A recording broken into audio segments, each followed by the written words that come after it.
கணியத்திற்குரிய அல்லாஹ் நல்லடியார்களே, அல்லாஹ் ஜல்ல ஷஅனஹு தஆலா இந்த உலகில் ஒரு முஸ்லிம் அவன் வழிகாட்டிய பிரகாரம் வாழ்வதற்குண்டான அடிப்படை காரணியாக எந்த ஷரீஅத்தை இந்த சமூகத்திற்கு அல்லாஹ் தந்தானோ அந்த ஷரீஅத்தை பின்பற்றி வாழ்வதற்கு அச்சாணியாக அல்லாஹ் இந்த உலகத்தில் ஒரு மனிதனுக்கு விதித்திருக்கிற பொதுவான விதிமுறை என்பது இறையச்சு. அல்லாஹ் மீது உண்டான அச்சமும் பயமும் தான் ஒரு மனிதனை சிராத்துல் முஸ்தகீம் என்று சொல்லப்படுகிற அந்த நேரான பாதையில் அவனை வழிநடத்துகிறது. அல்லாஹின் மீது உண்டான பயம்தான் ஒரு மனிதனை நல்ல அமல்கள் செய்வதற்கு தூண்டுகிறது. அல்லாஹின் மீது உண்டான பயம்தான் ஒரு மனிதனை ஹராமான காரியங்கள் செய்வதை விட்டும் தடுக்கிறது. அல்லாஹின் மீது உண்டான அதீத அச்சம்தான் அல்லாஹ்விற்கோ அவனுடைய அடியார்களுக்கோ அநீதமிழைப்பதையும் துரோகம் செய்வதையும் அதை விட்டும் அந்த காரியத்தை விட்டும் தடுக்கிறது. இந்த மார்க்கத்தினுடைய எல்லா விஷயங்களுக்கும் அடிப்படை என்பது ஒரு மனிதனுடைய கல்பில் இருக்கக்கூடிய இறையச்சு. அதனால் தான் பெருமானார் ஸல்லல்லாஹு அலைஹி வஸல்லம் அவர்கள் சொல்வார்கள், இத்தகில்லாஹ், நீங்கள் அல்லாஹ்வை பயந்து கொள்ளுங்கள், இறையச்சத்தை உருவாக்கி கொள்ளுங்கள். ஃபஇன்னஹு ரஅஸு குல்லி அம்ரின், இந்த உலகத்தின் எல்லா காரியங்களுக்கும் தலையாய விஷயம், அடிப்படை விஷயம் அந்த இறையச்சம்தான் என்று எம்பெருமானார் முஹம்மது ரசூலுல்லாஹி ஸல்லல்லாஹு அலைஹி வஸல்லம் அவர்கள் சொல்லுவார்கள். சஹாபாக்களை தக்வாவை கொண்டு பெருமானார் ஸல்லல்லாஹு அலைஹி வஸல்லம் வலியுறுத்தினார்கள். எல்லா இடங்களிலேயும் பெருமானார் தங்களுடைய பேச்சை துவக்குகிற போதே இறையச்சத்தை கொண்டு தான் அல்லாஹ்வை பயந்து கொள்ளுங்கள், இறையச்சமுடையவர்களாக நீங்கள் இருந்துங்கள் என்று தக்வாவை கொண்டு வசியத்து செய்துவிட்டுத்தான் ஸல்லல்லாஹு அலைஹி வஸல்லம் அவர்கள் தங்களுடைய பேச்சை துவங்குவார்கள் என்றால் நபி அவர்கள் தக்வாவை எந்த அளவிற்கு வலியுறுத்தி இருக்கிறார்கள் என்பதை நம்மால் பார்க்க முடியும்.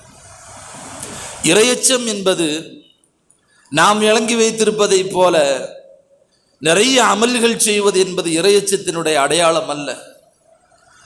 ஒருவர் காலமெல்லாம் வணக்க வழிபாடுகளில் ஈடுபடுகிறார் என்று சொன்னால், ஒருவர் தஸ்பீகை வைத்துக் கொண்டு எல்லா இடங்களிலேயும் நடக்கிறார், வருகிறார், போகிறார் என்று சொன்னால், பெரிய தாடிகளையும் ஜிப்பாக்களையும் போட்டுக்கிட்டு தொப்பிகளை அணிந்து கொண்டு வலம் வருவது தக்வாவினுடைய அடையாளம் அல்ல.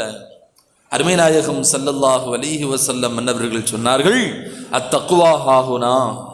பெருமானார் தங்களுடைய இதயத்தை நோக்கி செய்கினை செய்தவர்களாக பெருமானார் சொன்னார்கள், சுட்டிக்காட்டியவர்களாக சொன்னார்கள், அத்தக்வா ஹாஹுனா, இறையச்சம் என்பது இங்கே இருக்கிறது என்றார்கள் பெருமானார் ஸல்லல்லாஹு அலைஹி வஸல்லம் அவர்கள். கணியத்திற்குரிய முஃமினீன்களே, தக்வா என்று சொன்னாலேயே அரபியினுடைய அகராதியிலே தவிர்ந்திருத்தல் என்று பொருள், நிறைய அமல் செய்வது என்று பொருள் அல்ல. தக்வா என்று சொன்னால் நிறைய வணக்க வழிபாடுகளை செய்யுதல், நிறைய தொழுகுதல் அப்படின்னு அர்த்தம் அல்ல.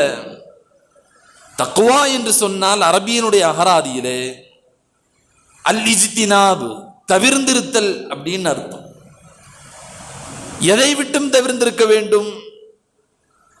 அல்லாஹும் அவனுடைய தூதரும் எந்தெந்த காரியங்களை எல்லாம் விட்டும் நம்மை தடுத்தார்களோ அனைத்தை விட்டும் நாம் தவிர்ந்து கொள்ள வேண்டும். உண்மையான இறையச்சத்தினுடைய அடையாளம் என்பது அல்லாஹ் தடுத்த எல்லா முஹர்ரமாத்துகளை விட்டும் நாம் தவிர்ந்திருக்க வேண்டும். நம்மளுடைய சொற்களிலேயும் செயல்களிலேயும் நம்மளுடைய அன்றாட நடைமுறைகளிலேயும் அல்லாஹும் அவனுடைய தூதரும் எந்தெந்த காரியங்களை தடை செய்தார்களோ, விரும்ப மாட்டோம் என்று சொன்னார்களோ, அந்த எல்லா காரியங்களை விட்டும் ஒருவன் தவிர்ந்து வாழ்வதற்கு பெயர்தான் தக்வா. அவனை பார்த்துத்தான் நாம் தக்குவாதாரி என்று சொல்லுகிறோம், தீன்தாரி என்று சொல்லுகிறோம், ஈமான்தாரி என்று சொல்லுகிறோம். மாறாக நிறைய அமல்கள் செய்யக்கூடியவர்கள், பல வருடங்கள் தொடர்ந்து தஹஜ்ஜுதை தொழக்கூடியவராக இருக்கிறார், தொழ வேண்டும். நிறைய இபாதத்து செய்ய வேண்டும். ஆனால் பாவங்களை செய்து கொண்டே இது போன்ற நன்மையான காரியங்களை செயல்படுத்துவது என்பது தக்வாவினுடைய அடையாளம் அல்ல. தக்வா என்பது எல்லா விதமான பாவங்களை விட்டும் ஒருவன் தவிர்ந்திருக்க வேண்டும். அவன் நல்ல அமல்கள் குறைவாக செய்தாலும் சரியே. நிறைய இபாதத்து இருக்கணுங்கிற அவசியம் இல்லை. ஆனால் பாவங்களை விட்டு தவிர்ந்திருக்கிற விஷயத்தில் ஒரு தனி கவனம் உள்ளவனாக அவன் இருக்க வேண்டும். அதில் தனி அக்கறையுள்ளவராக அவர் இருக்க வேண்டும். தன்னுடைய எல்லா காரியங்களிலேயும் ரப்பி என்னை பார்த்து கொண்டிருக்கிறான், கவனித்துக் கொண்டிருக்கிறான் என்கிற உணர்வோடு அவர் செயல்படுகிறார் என்று சொன்னால் அவருக்கு பெயர் நாம் தக்வா என்று சொல்லுகிறோம். அவரை நாம் தக்வாதாரி என்று சொல்லுகிறோம். பெருமானார் ஸல்லல்லாஹு அலைஹி வஸல்லம் அன்னவர்கள் அந்த தக்வாவைத்தான் சஹாபாக்களுக்கு ஊட்டினார்கள். இபாதத்து செய்வதற்கு, நிறைய நஃபிலான வணக்கங்கள் செய்வதற்கு சஹாபாக்களை பெருமானார் வலியுறுத்தியது ஒரு பக்கமாக இருந்தாலும், ஹராம்களை விட்டும் நீங்கள் தவிர்ந்து கொள்ள வேண்டும் என்கிற விஷயத்தில் ஸல்லல்லாஹு அலைஹி வஸல்லம் அன்னவர்கள் எடுத்த அக்கறையும் முயற்சியும் அதீதமானது. அதற்காக நிறைய உழைப்பு செய்தார்கள் ஸல்லல்லாஹு அலைஹி வஸல்லம் அன்னவர்கள். நபி அவர்கள் முதலாக இந்த மார்க்கத்தை, இந்த பிரச்சாரத்தை முன்னெடுத்த போது ஸல்லல்லாஹு அலைஹி வஸல்லம் சஹாபாக்களிடத்திலே அமல்களை கொண்டு போய் சேர்த்ததை விட அவர்களிடத்தில் குடிபோயிருந்த, அவர்களிடத்தில் ஊறி போயிருந்த பாவங்களை விட்டும் ஸல்லல்லாஹு அலைஹி வஸல்லம் அன்னவர்கள் முதலில் அவர்களை சுத்தப்படுத்தினார்கள். ஒரு கிணற்றில் ஒரு நஜீஸ் விழுந்து விட்டது என்று சொன்னால் முதல்ல அந்த நஜீஸை எடுத்து முதலில் வெளியே போட வேண்டும். அந்த அசுத்தத்தை முதலில் வெளியாக்க வேண்டும். பிறகு கிணற்றை நாம் சுத்தம் செய்தோம் என்று சொன்னால், பிறகு நாம் அந்த தடாகத்தை சுத்தம் செய்தோம் என்று சொன்னால், அந்த ஹவுதை சுத்தம் செய்தோம் என்று சொன்னால் அது விரைவில் சுத்தமாகிவிடும். அதே நேரத்தில் அந்த அசுத்தத்தை உள்ளே வைத்துக்கொண்டு எவ்வளவு சுத்தப்படுத்தினாலும், எவ்வளவு தண்ணீரை நாம் ஊற்றினாலும் அது மென்மேலும் அசுத்தத்தை தான் ஏற்படுத்துமே ஒழிய எந்த காலத்திலேயும் அது சுத்தமாக ஆகாது என்கிற அடிப்படை விதியின் பிரகாரம் அருமைநாயகம் ஸல்லல்லாஹு அலைஹி வஸல்லம் அன்னவர்கள் மக்காவிலேயும் சரி மதீனாவிலும் சரி நபி அவர்கள் முன்னெடுத்த முதல் உழைப்பு பிரச்சாரம் என்பது பாவத்தை விட்டும் அவர்களை வெளியே கொண்டு வர வேண்டும். பெருமானார் ஸல்லல்லாஹு அலைஹி வஸல்லம் இணை வைப்பை விட்டும் பெருமானார் அந்த சஹாபாக்களை வெளியே கொண்டு வந்தார்கள். ஜோசியத்தை விட்டும் அவர்களை வெளியே கொண்டு வந்தார்கள். கொலையை விட்டும் அவர்களை வெளியே கொண்டு வந்தார்கள். விபச்சாரத்தை விட்டும் வெளியே கொண்டு வந்தார்கள். சண்டை சச்சரவுகளை விட்டும் வெளியே கொண்டு வந்தார்கள். அவர்களை கொஞ்சம் கொஞ்சமாய் பரிசுத்தப்படுத்தியதற்கு பிறகுதான் பெருமானார் ஸல்லல்லாஹு அலைஹி வஸல்லம் அவர்கள் தொழுக வேண்டும் என்று வலியுறுத்துகிறார்கள். நோன்பு வைக்க வேண்டும் என்றார்கள். ஹஜ் செய்ய வேண்டும் என்று சொன்னார்கள். பல்வேறு சட்டங்கள் எல்லாம், ஷரியத்தினுடைய சட்டங்கள் எல்லாம் சஹாபாக்கள் கிட்டத்தட்ட தங்களை பரிசுத்தமானவர்களாக ஆக்கியதற்கு பின்னால் தான் தரப்பட்டு என்பதை நாம் உணர வேண்டும். கணியத்திற்குரிய மோமினீன்களே, எனவே தக்வாதான், அதுதான் அடிப்படை எல்லா காரியங்களுக்கும். பாவங்களை செய்து கொண்டே, பெரும்பாவங்களை செய்து கொண்டே நாம் நிறைய நல்ல அமல்கள் செய்வது என்பது அது எந்த காலத்திலேயும் நமக்கு பலன் தராது. அல்லாஹ்வை பயந்து வாழ வேண்டும். அருமைநாயகம் ஸல்லல்லாஹு அலைஹி வஸல்லம் அவர்கள் தக்வாவிற்காக வேண்டி அவர்கள் ஆர்வமூட்டிய செய்திகள் ஏராளம். அல்லாஹ்வுடைய பயத்தில் ஒருவர் ஒரு சொட்டு கண்ணீர் வடிப்பது என்பது ரப்பிடத்திலே அவ்வளவு பெரிய மகத்துவத்திற்குரியது என்றார்கள் ஸல்லல்லாஹு அலைஹி வஸல்லம் அவர்கள். நாளை மறுமை நாளில் சூரியன் ஒரு மைல் தொலைவிலே கொண்டு வந்து நிறுத்தப்படும். ஒரே ஒரு மைல் தொலைவிலே சூரியன் இருக்கும். கடுமையான வெயில், மக்கள் எல்லாம் சூடு தாங்க முடியாமல் மஹ்ஷர் பெருவெளியிலே அங்கும் இங்குமாக ஓடிக்கொண்டிருக்கிற சமயத்தில் ஸல்லல்லாஹு அலைஹி வஸல்லம் அவர்கள் சொன்னார்கள், நிழலே இல்லாத அந்த மைதானத்தில் அல்லாஹ் தன்னுடைய அர்ஷின் நிழலை 7 நபர்களுக்கு தருவான் என்றார்கள் ஸல்லல்லாஹு அலைஹி வஸல்லம். அதில் ஒரு நபர் யார் என்று சொன்னால், அல்லாஹ்வை நினைத்து இறையச்சத்திற்காக வேண்டி சில துளிகள் கண்ணீர் வடித்த மனிதனுக்கு அல்லாஹ் ஜல்ல ஷஅனஹு தஆலா அந்த அர்ஷுடைய நிழலிலே நிழல் தருகிறான் என்றார்கள் பெருமானார் ஸல்லல்லாஹு அலைஹி வஸல்லம். சாதாரணமான விஷயம் அல்ல. அந்த 7 நபர்கள் யார், மீதமுண்டான 6 நபர்கள் யார் என்பதை நாம் பார்க்கிற போதுதான் அல்லாஹ்வினுடைய அச்சத்தில் அழுவது என்பது எவ்வளவு பெரிய மகத்தான காரியம் என்பதை நம்மால் புரிந்து கொள்ள முடியும். பல நபர்களை சொன்னார்கள் ஸல்லல்லாஹு அலைஹி வஸல்லம். முதல் நபர் ஒரு நீதமான அரசர், அரசாங்கத்திலே இருக்கிறார், எல்லா அதிகாரமும் அவருடைய கையில் இருக்கிறது. அவர் நினைத்தால் என்ன வேண்டுமானாலும் செய்யலாம், யாரை வேண்டுமானாலும் செய்யலாம், எதை வேண்டுமானாலும் செய்யலாம் என்ற சூழல் வாய்ப்பு இருக்கும் போதும் கூட அல்லாஹ்வை பயந்து நீதமான முறையிலே ஆட்சி தருவது என்பது சாதாரணமான விஷயம் அல்ல. பெருமானார் ஸல்லல்லாஹு அலைஹி வஸல்லம் அவர்கள் அப்படிப்பட்ட நபருக்கு அல்லாஹ் அர்ஷுடைய நிழலை தருவான் என்றார்கள் ஸல்லல்லாஹு அலைஹி வஸல்லம். அதே போல ஒரு அழகான ஒரு பெண்மணி, உயர்ந்த குலத்தை சார்ந்த ஒரு பெண்மணி ஒரு வாலிபனை விபச்சாரத்திற்கு அழைக்கிறாள், தவறான உறவுக்கு அழைக்கிறாள். இவன் அல்லாஹ்விற்கு பயந்து அந்த பாவத்தை செய்யாமல் விட்டுவிட்டான் என்று சொன்னால், அந்த பெண்ணை விட்டும் ஒதுங்கிக் கொண்டான் என்று சொன்னால், இவனுக்கும் அர்ஷுடைய நிழல் இருக்கிறது என்று சொன்னார்கள் ஸல்லல்லாஹு அலைஹி வஸல்லம் அவர்கள். அதே போல ஒரு வாலிபன் தன்னுடைய வாலிபத்தை மார்க்கம் அனுமதிக்காத எந்த காரியத்திலேயும் அவன் பயன்படுத்தி விடாமல், கழித்து விடாமல், அல்லாஹ் அனுமதித்த காரியங்களில் மட்டும் தன்னுடைய வாழ்க்கையை செலவு செய்யக்கூடிய ஒரு வாலிபன், இதுவெல்லாம் சாதாரண விஷயம் அல்ல. ஒரு இளைஞன் மார்க்கம் அனுமதிக்காத காரியங்களை விட்டும் தவிர்ந்து வாழ்வது என்பது சாதாரணமான விஷயம் அல்ல.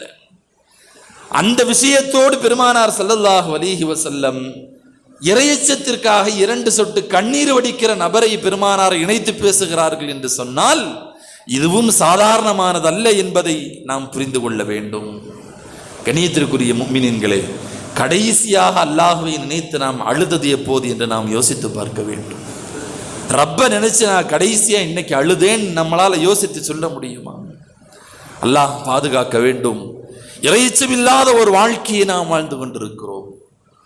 எந்த காரியத்திலேயும் அல்லாஹ் நம்மை பார்க்கிறான் என்கிற அந்த எண்ணம், அந்த சிந்தனை கொஞ்சமும் இல்லாமல் வாழ்ந்து கொண்டிருக்கிற ஒரு வாழ்க்கை இன்றைக்கு நம்மிடத்தில் இருந்து கொண்டிருக்கிறது. கடைசியாக நாம் என்றைக்கு அழுதோம்? கடைசியாக நம்முடைய பாவங்களை நினைத்து என்றைக்கு ரப்பிடத்திலே கையேந்தி புலம்பினோம்? கண்ணியத்திற்குரிய முஃமினீன்களை யோசித்து பார்ப்பதற்கு கடமைப்பட்டிருக்கிறோம்.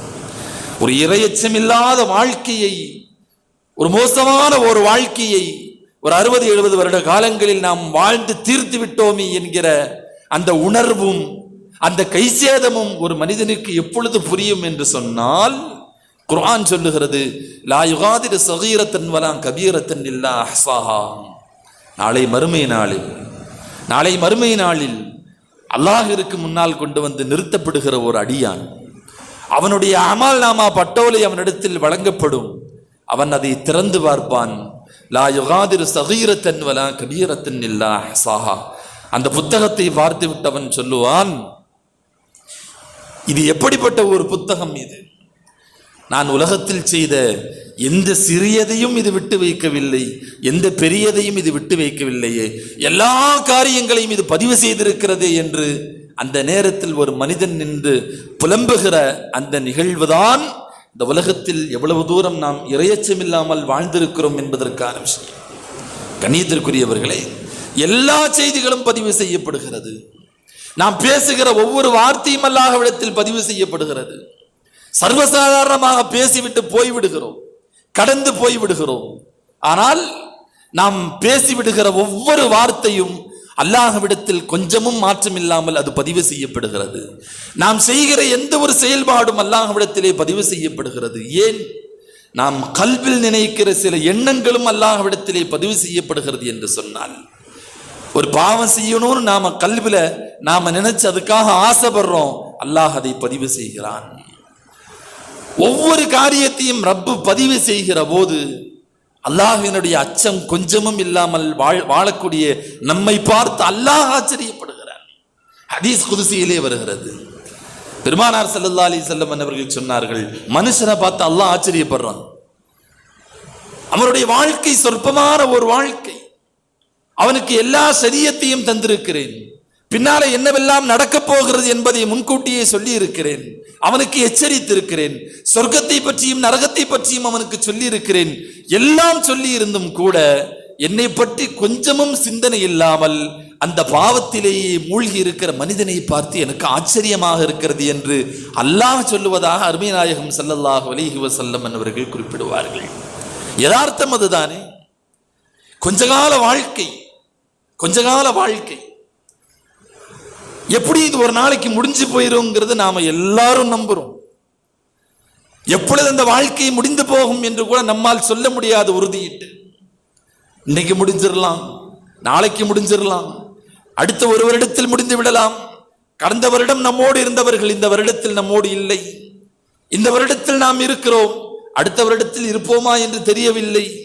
ஒரு சூட்சமான ஒரு வாழ்க்கையில் வாழ்ந்து கொண்டிருக்கிற நாம் மரணத்தை 100% நாம் நம்புகிறோம். மறுமையை நம்புகிறோம், கபரை நம்புகிறோம், நம்முடைய செயல்பாடுகள் எல்லாம் விசாரிக்கப்படும் என்பதை நம்புகிறோம், நம்முடைய பேச்சுக்களும் செயல்பாடுகளும் பதிவு செய்யப்படுகிறது என்பதை நம்புகிறோம்.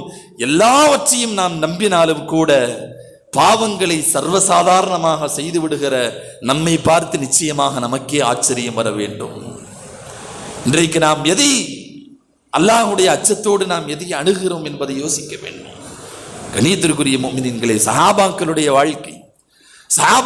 வாழ்க்கையில் நாம் கேள்விப்பட்டிருப்போம். ஒரு சஹாபி பெருமானாரிடத்திலே வந்து, நாயகமே நான் நாசமாகிவிட்டேன் என்று சொன்னார்.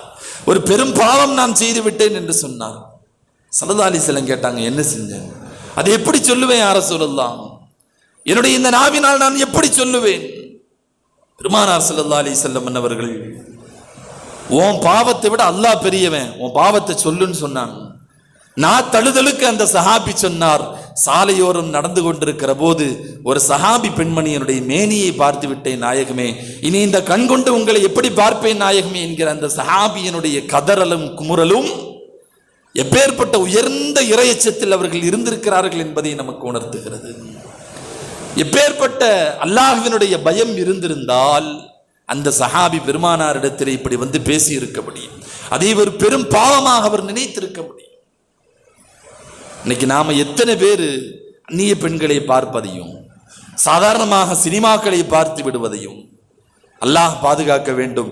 இன்றைக்கு எல்லா பெரும்பாவங்களும் அது பாவம் என்கிற நிலைக்கு அப்பாற்பட்டு அதுவெல்லாம் அனுமதிக்கப்பட்டது என்கிற நிலைக்கு நாம் அதை செய்து கொண்டிருக்கிறோம். அப்படி ஹதீஸும் உண்டு. ஸல்லல்லாஹு அலைஹி வஸல்லம் அவர்கள் சொன்னார்கள், ஒரு காலம் வரும் இந்த காலத்து மக்கள் சர்வசாதாரணமாக விபச்சாரத்தை அவர்கள் அனுமதித்து விடுவார்கள். விபச்சாரம் என்பது நாம் விளங்கி வைத்திருப்பதை போன்று மட்டுமல்ல, கண்ணுக்கென்று ஒரு விபச்சாரம் ஒன்று பெருமானார் சொன்னார்கள். அந்நிய பெண்ணை பார்ப்பதை, மார்க்கம் அனுமதிக்காததை பார்ப்பது கண்களுடைய விபச்சாரம் என்றார்கள் ஸல்லல்லாஹு அலைஹி வஸல்லம். அந்நிய பெண்ணை தொடுவதை கைகள் செய்கிற விபச்சாரம் என்றார்கள் ஸல்லல்லாஹு அலைஹி வஸல்லம். தவறான காரியங்களுக்கு நடந்து செல்வதை கால்கள் செய்கிற விபச்சாரம் என்றார்கள் ஸல்லல்லாஹு அலைஹி வஸல்லம் அவர்கள். அவன் ஆசைப்பட்டதை தன்னுடைய மர்மஸ்தானத்தை வைத்து அவன் தன் ஆசையை தீர்த்து கொள்ளுகிறான் அல்லது தீர்த்து கொள்ளாமல் இருக்கிறான் என்றார்கள் ஸல்லல்லாஹு அலைஹி வஸல்லம். எல்லாவற்றிற்கும் விபச்சாரம் என்று ஒன்று உண்டு. பெருமானார் அந்த விபச்சாரங்களை எல்லாம் சர்வசாதாரணமாக அவர்கள் அனுமதித்து விடுவார்கள். பட்டாடை அது ஹராம் என்கிற நிலையை சார்ந்த ஹலாலாகிவிடும். மது சர்வசாதாரணமாக என்னுடைய உம்மத்தில் பெருமானார் பேசுவது காஃபிர்களை பற்றி அல்ல, முஸ்லிம்களை பற்றி சொல்லுகிறார்கள். ஹம்ருகளை, மதுவை அவர்கள் ஹலாலாக்கி விடுவார்கள், வட்டியை ஹலாலாக்கி விடுவார்கள். எதையெல்லாம் அல்லாஹ் தடை செய்திருக்கிறானோ எல்லாவற்றையும் அவர்கள் ஹலாலாக்கி விடுவார்கள் என்று சொன்னால் இனிமே அது ஹராம் இல்லை ஹலால் தான் சொல்ல மாட்டாங்க. அப்படி அர்த்தம் அல்ல. மாறாக ஒரு ஹலாலான காரியத்தை செய்கிற போது எப்படி அவர்கள் அது பாவம் என்று அவர்கள் நினைக்க மாட்டார்களோ, அதற்கு தண்டனை என்று அவர்கள் சிந்தனையில் கூட வராதோ, அதுபோல பெரும்பாவங்கள் அனைத்தையும் சர்வசாதாரணமாக செய்து முடித்து விடுவார்கள் என்பதுதான் அருமை நாயகம் ஸல்லல்லாஹு அலைஹி வஸல்லம் அவர்கள் சொல்ல வருகிற செய்தி. மற்றொரு ஹதீஸில் பெருமானார் சொல்லுவார்கள், ஒரு காலம் வரும், அந்த காலகட்டத்தில் என்னுடைய உம்மத்தினர்கள் தான் சம்பாதிப்பது எந்த வழியில் சம்பாதிக்கிறோம், இந்த காசு பணம் ஹலாலா ஹராமா என்பதை பற்றி எல்லாம் அவர்கள் கவலைப்பட மாட்டார்கள். அவங்களுக்கு தேவை காசு பணம், அது எந்த வழியில் வந்தாலும் அவர்கள் அதை எடுத்துக்கொள்வார்கள். அப்படிப்பட்ட ஒரு நிலை என் சமூகத்திற்கு வரும் என்று சொன்னார்கள் எம்பெருமானார் ஸல்லல்லாஹு அலைஹி வஸல்லம் அவர்கள்.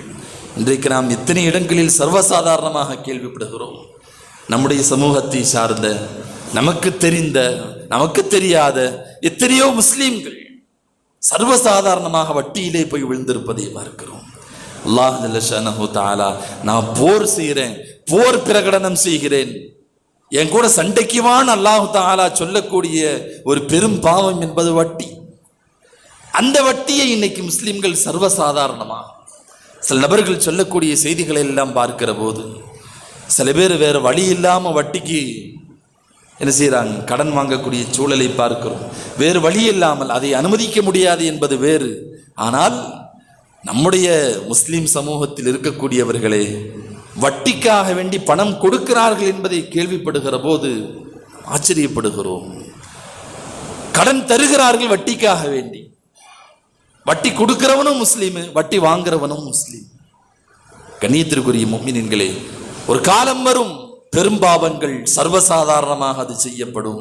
இதுவெல்லாம் எந்த அடிப்படையில் இது செய்யப்படுகிறது என்று சொன்னால், எங்கே இறையச்சம் இல்லையோ, எங்கே அல்லாஹ்வினுடைய பயம் இல்லையோ, அவன் பார்க்கிறான் என்கிற உணர்வு இல்லையோ, அந்த இடங்கள் எல்லா இடங்களிலேயும் தவறுகள் வந்து நிற்கும்.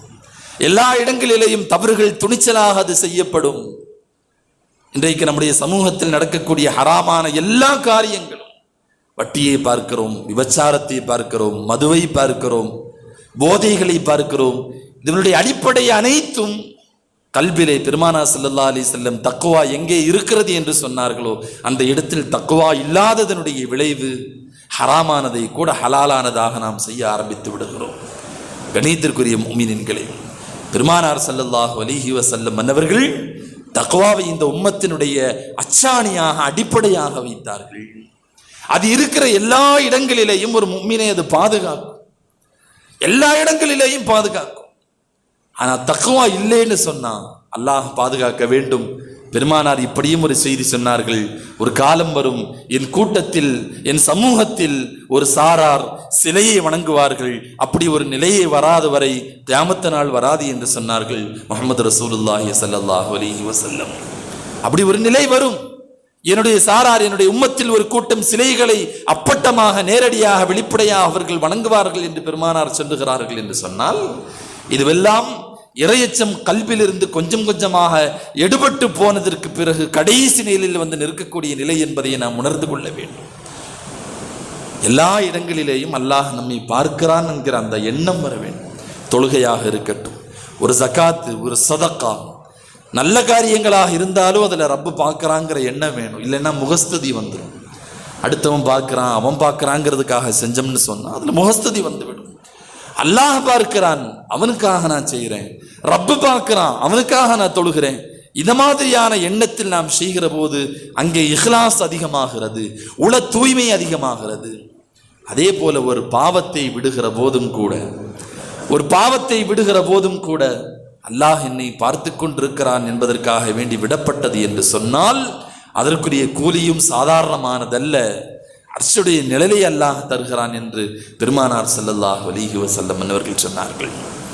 வாய்ப்பு இருக்கிறது, ஹராம செய்ய முடியும், தனிமையில் இருக்கிறோம், எல்லா வாய்ப்புகள் இருந்தும் அல்லாஹ்வை பயந்து வாழக்கூடியவர்களுக்கு அர்ஷுடைய நிழல் உண்டு என்றார்கள் ஸல்லல்லாஹு அலைஹி வஸல்லம் அவர்கள். அர்ஷுடைய நிழல்னு சொன்னா சாதாரணமா நமக்கு இங்கே கிடைக்கிற நிழல் அல்ல. மஹ்ஷருடைய மைதானத்தில் அந்த பெருவழியில் கோடான கோடி மக்கள் சூடு தாங்க முடியாமல், உஷ்ணம் தாங்க முடியாமல் ஓடோடி கொண்டிருக்கிற சமயத்தில் ஒரு மனிதனுக்கு ஆறுதல் தருகிற இடமாக ரப்பினுடைய அர்ஷ் மட்டும்தான் இருக்கும். ரப்பினுடைய அர்ஷ் மட்டும்தான் இருக்கும். எத்தனையோ வரலாறுகளில் நாம் கேள்விப்பட்டிருப்போம். மக்கள் எல்லாம் ஆதம் நபியிடத்திலே போவார்கள், கேள்வி கணக்கை ஆரம்பிக்க சொல்லுங்கள் என்பார்கள். நான் ஷஃபாஅத் செய்ய மாட்டேன், அல்லாஹ்விடத்தில் நான் பேச மாட்டேன், நூஹ் நபியிடத்திலே நீங்கள் சென்று விடுங்கள் என்று சொல்வார்கள். இப்படி ஒவ்வொரு நபியிட்ட வந்து கடைசியாக பெருமானார் ஸல்லல்லாஹு அலைஹி வஸல்லம் அன்னவரிடத்தில் வந்து ஷஃபாஅத்திற்காக வேண்டி முழு மனித சமுதாயமும் நிற்கும் என்று நாம் கேள்விப்பட்ட அந்த ஹதீஸினுடைய அடிப்படை சாராம்சம் என்னவென்று சொன்னால், இந்த மக்களால் மஹ்ஷருடைய உஷ்ணத்தை தாங்கிக் கொள்ள முடியாது. அந்த உஷ்ணத்தை தாங்கிக் கொள்ள முடியாமல் தான் கேள்வி கணக்காவது கேட்க வேண்டும், அதையாவது ஆரம்பித்து விடட்டும், இந்த கொடூரத்தை தாங்க முடியவில்லை என்று அவர்கள் அங்கே வந்து நிற்பார்கள். ஆனால் கேள்வி கணக்கோ மஹ்ஷருடைய உஷ்ணத்தை விட மிக மோசமானதாக இருக்கும். நரகத்திற்கு போய்விட்டால் பரவாயில்லையோ என்று அல்லாஹ்வினுடைய கோபம் அவ்வளவு கொடூரமாக கடுமையாக இருக்கும். நரகத்திற்கு போனதற்கு பின்னால் முன்னால் இருந்த 2 நிலைகளும் பரவாயில்லையோ என்று ஒரு மனிதன் எண்ணுகிற அளவிற்கு அங்கே வேதனைகள் இருக்கும். கண்ணியத்திற்குரிய முஃமினீன்களே, அப்பேற்பட்ட ஒரு அர்ஷுடனின் நிழல் அல்லாஹ்வை அஞ்சி ஒரு சொட்டு கண்ணீர் வடிக்கக்கூடிய ஒரு மனிதனுக்கு கிடைக்கப் பெறுகிறது என்று சொன்னால், அல்லாஹ்வினுடைய இறையச்சம் என்பது, ரப்பை பயந்து வாழ்வது என்பது எவ்வளவு பெரிய ஒரு மகத்தான இபாதத்து வணக்கம் என்பதை நாம் புரிந்து கொள்ள வேண்டும். ஒரே ஒரு செய்தியை சொல்லி நான் நிறைவுக்கு வருகிறேன். எல்லா இடங்களிலேயும் அனஸ் ரலியல்லாஹு அன்ஹு அவர்களுக்கு பெருமானார் சொல்வார்கள், இத்தகில்லாஹ ஹைசு குன்த, அனஸே நீ எங்கிருந்தாலும் அல்லாஹ்வை பயந்துக்கோன்னு சொன்னார். சில பேர் கூட்டத்துக்குள்ள இருக்கும்போது மரியாதைக்காக கௌரவத்திற்காக சில பாவங்களை விட்டும் தவிர்ந்திருப்பார்கள். அது பெரிய விஷயம் அல்ல. அது ஒரு விதத்தில் மறைமுக இணை வைத்தலும் கூட, மனிதர்களுக்காக வேண்டி செய்யப்படக்கூடிய ஒரு வணக்கமும் கூட. அல்லாஹ் அதை ஏற்றுக்கொள்ள மாட்டான். பெருமானார் சொன்னார்கள், அனஸே நீ எங்கிருந்த போதிலும் அல்லாஹ்வை பயந்து கொள். தனிமையில் இருக்கக்கூடிய சமயத்தில் அல்லாஹ்வை பயந்துக்கோன்னு சொல்ல வர்றாங்க ஸல்லல்லாஹு அலைஹி வஸல்லம். யாரும் இல்லை, ஒரு அறைக்குள் நீ இருந்து கொண்டிருக்கிற போது உன்னுடைய செயல் அல்லாஹ்வினுடைய இறையச்சத்தினுடைய வட்டத்திற்குள் இருக்க வேண்டும். உன் பார்வை இறையச்சத்தினுடைய வட்டத்திற்குள் இருக்க வேண்டும். உன் எண்ணங்கள் இறையச்சத்தினுடைய வட்டத்திற்குள் இருக்க வேண்டும். எல்லா இடங்களிலேயும், பகிரங்கமான இடங்களிலேயும் ரகசியமான இடங்களிலேயும் நீ அல்லாஹ்வை பயந்து கொள்ள வேண்டும். உன்னுடைய ஒவ்வொரு அங்க அசைவுகளிலேயும் அல்லாஹ் பார்க்கிறான் என்கிற அந்த இறையச்சம் உணர்வு இருக்க வேண்டும் என்று அனஸ் ரலியல்லாஹு அன்ஹு அவர்களுக்கு பெருமானார் ஸல்லல்லாஹு அலைஹி வஸல்லம் அவர்கள் சொல்லித் தந்தது மட்டுமல்ல, சஹாபாக்களை அப்படிப்பட்ட ஒரு பண்பில் பெருமானார் வளர்த்தெடுத்தார்கள். சஹாபாக்களுக்கு பின்பு வந்த தாபியீன்கள் அந்த பண்பிலே வளர்ந்தார்கள். தபஉ தாபியீன்கள் இந்த பண்பிலே வளர்ந்தார்கள். அதனால் தான் கர்ணி கைருல் குரூனி கர்ணி சும்மல்லதீன யலூனஹும் சும்மல்லதீன யலூனஹும், என்னுடைய வஃபாத்திற்கு பிறகு நான் வாழுகிற இந்த காலகட்டம், நூற்றாண்டு, அதற்கு பின்னால் உள்ள நூற்றாண்டு, அதற்கு பின்னால் உள்ள நூற்றாண்டு, இந்த 300 ஆண்டுகளும், இந்த 300 ஆண்டுகளும் சிறந்த காலகட்டம் என்று பெருமானார் ஸல்லல்லாஹு அலைஹி வஸல்லம் சொன்னதற்கான அடிப்படை சஹாபாக்களுடைய, தாபியீன்களுடைய, அந்த முன்னோர்களுடைய வாழ்க்கை அவ்வளவு பரிசுத்தமானதாக இருந்தது. நான் ஆச்சரியப்பட்டிருக்கிறோம். உமர் பின் அப்துல் அசீஸ் ரஹ்மத்துல்லாஹி அலைஹி, ஹஸரத் உமர் ரலியல்லாஹு அன்ஹு அவர்களுடைய கொள்ளு பேரர் உமர் ரலியல்லாஹு அன்ஹு அவர்களுடைய மகனாருக்கு ஒரு பெண் குழந்தை பிறக்கிறது. அந்த பெண் குழந்தைக்கு ஒரு குழந்தை பிறக்கிறது, ஒரு ஆண் குழந்தை. அவர்தான் உமர் பின் அப்துல் அசீஸ் ரஹ்மத்துல்லாஹி அலைஹி. 2ஆம் உமர் என்று வரலாறுகளிலே பேசப்படுகிற ஒரு நீதமான ஒரு அரசர், அல்லாஹ்வை பயந்து வாழ்வதற்கு ஒரு பெரும் முன்மாதிரி வாழ்க்கையை கொண்ட ஒரு அரசர் உமர் பின் அப்துல் அசீஸ் ரஹ்மத்துல்லாஹி அலைஹி என்பவர்கள். அவர்களுடைய வாழ்க்கையை, சரித்திரத்தை படிக்கிற போது ஒரு செய்தியை பார்க்கிறோம். ஒரு அரசாங்க ரீதியான ஒரு கடிதத்தை இரவு நேரத்தில் ஒரு விளக்கில் அமர்ந்து எழுதி கொண்டிருக்கிறார்கள். எழுதி கொண்டிருக்கிற சமயத்தில் குடும்பம் சார்ந்த சில செய்திகளை பேசுவதற்காக உறவினர்கள் அவர்களுடைய வீட்டிற்குள்ளே வருகிறார்கள். உமர் பின் அப்துல் அசீஸ் ரஹ்மத்துல்லாஹி வீட்டுக்குள்ள வர்றாங்க. உள்ளே வந்து இது சம்பந்தமாக பேச வேண்டும் என்று அமர்கிற போது உமர் பின் அப்துல் அசீஸ் ரஹ்மத்துல்லாஹி அலைஹி அவர்கள் ஒரு நிமிஷம் இருங்கன்னு சொல்லிட்டு எழுந்து போய் அவர்கள் எரிய விட்டிருந்த விளக்கை அணைத்து விட்டு வேறொரு விளக்கை அவர்கள் பத்த வைத்து விட்டு வந்து அமர்கிறார்கள். உள்ள உட்கார்ந்துருக்கிறவங்க காரணம் கேட்டாங்க. அந்த விளக்கை ஏன் அணைச்சிங்க, இந்த விளக்கை ஏன் எரிச்சிங்க என்று கேட்கும்போது உமர் பின் அப்துல் அசீஸ் ரஹ்மத்துல்லாஹி அலைஹி அவர்கள் சொன்னார்கள், முதலில் எரிந்து கொண்டிருந்த விளக்கு அரசாங்கத்தினுடைய நிதியில் இருந்து செலவு செய்யப்படுகிற எண்ணெயில் எரிந்து கொண்டிருந்தது. நான் அரசாங்கத்தினுடைய கடிதம் எழுதி கொண்டிருந்த காரணத்தினால், அரசியல் ரீதியான காரணத்திற்காக வேண்டி நான் அந்த விளக்கை பயன்படுத்திக் கொள்வது எனக்கு அனுமதி அளிக்கப்பட்டிருக்கிறது, ஆகுமானது. ஆனால் என்னுடைய சொந்த குடும்ப பேச்சை பேசுவதற்காக வேண்டி இந்த விளக்கு எரியப்படுகிறது என்று சொன்னால் இதற்கும் நாளை ரப்பிடத்தில் நான் பதில் சொல்ல வேண்டியது இருக்கும் என்கிற காரணத்தினால்தான் அரசாங்கத்திற்கு சொந்தமான அந்த எண்ணெயில் அந்த விளக்கு எரியக்கூடாது என்பதற்காக அதை அணைத்துவிட்டு என்னுடைய சொந்த செலவில் நான் வாங்கி வைத்திருந்த எண்ணெயிலே இந்த விளக்கை நான் எரிக்கிறேன் என்று சொல்லுகிற உமர் பின் அப்துல் அசீஸ் ரஹ்மத்துல்லாஹி அலைஹி என்பவர்கள் இப்பேற்பட்ட இறையச்சத்திற்கு சொந்தக்காரர்களாக இருக்க முடியும். அதே போல் அபூ ஹனீஃபா ரஹ்மத்துல்லாஹி அலைஹி பெரிய ஜவுளி கடைக்காரர், துணி விற்கக்கூடிய வியாபாரம் செய்ய, ஒரு பக்கம் மார்க்கத்தினுடைய ஹிதமத்துகள் செய்து கொண்டிருந்தாலும் தன்னுடைய வாழ்வாதாரத்திற்காக துணியை விற்று அவர்கள் வாழ்ந்து வந்தார்கள். அபூ ஹனீஃபா ரஹ்மத்துல்லாஹி அலைஹி என்பவர்கள் கொஞ்சம் இருட்டேறிச்சுன்னு சொன்னா தங்களுடைய கடைகளை சாத்தி விடுவார்கள். நல்ல வெயில் இருந்துச்சுன்னா மட்டும் வியாபாரம் செய்வாங்க. கொஞ்சம் இருட்டி ஒரு மிதமான ஒரு வெளிச்சம் வந்து விட்டது என்று சொன்னால் கடைகளை சாத்தி விட்டு சென்று விடுவார்கள். காரணம் கேட்டால் சொல்லுவார்கள், நல்ல வெயிலில் தான் என்னுடைய துணியினுடைய தரம் என்ன என்பதை மக்கள் புரிந்து கொள்ள முடியும். கொஞ்சம் இருட்டாயிருச்சு, மேகம் படர்ந்துருச்சுன்னு சொன்னால் என்னுடைய துணியினுடைய தரத்தை சரியான முறையில் மக்கள் பார்க்க முடியாமல் போகலாம். அதை அவர்கள் கொடுத்து வாங்குகிற போது அந்த பணம் எனக்கு எப்படி ஹலாலானதாக இருக்க முடியும் என்று அபூ ஹனீஃபா ரஹ்மத்துல்லாஹி அலைஹி என்பவர்கள் சொல்லக்கூடிய செய்திகளை பார்க்கிற போது நம்முடைய முன்னோர்கள் எவ்வளவு பரிசுத்தமான வாழ்க்கைக்கு சொந்தக்காரர்களாக இருந்திருக்கிறார்கள், எப்பேற்பட்ட இறைச்சம் உள்ளவர்களாக அவர்கள் இருந்திருக்கிறார்கள். தங்களுடைய ஒவ்வொரு மூச்சிலேயும் அல்லாஹ் நம்மை பார்த்து கொண்டிருக்கிறான். இது நமக்கு அனுமதிக்கப்பட்டது, இது நமக்கு அனுமதிக்கப்படாதது, இது நமக்கு ஹலால், இது நமக்கு ஹராம், இது நமக்கு ஆகமானதல்ல என்று ஒவ்வொரு செய்திகளையும் அவர்கள் பார்த்து பார்த்து செய்ததனுடைய அந்த விளைவுதான் இன்றைக்கும் சமூகத்திலே உயர்ந்த நாவுகளில் அல்லாஹ் அவர்களை பேச வைத்துக் கொண்டிருக்கிறான். ரப்பு சுப்ஹானஹு வ தஆலா அப்பேற்பட்ட பரிசுத்தமான ஒரு வாழ்க்கைக்கு சொந்தக்காரர்களாக நம்மையும் அல்லாஹ் ஆக்குவானாக. வ ஆகிரு தஅவானா அல்ஹம்துலில்லாஹி ரப்பில் ஆலமீன்.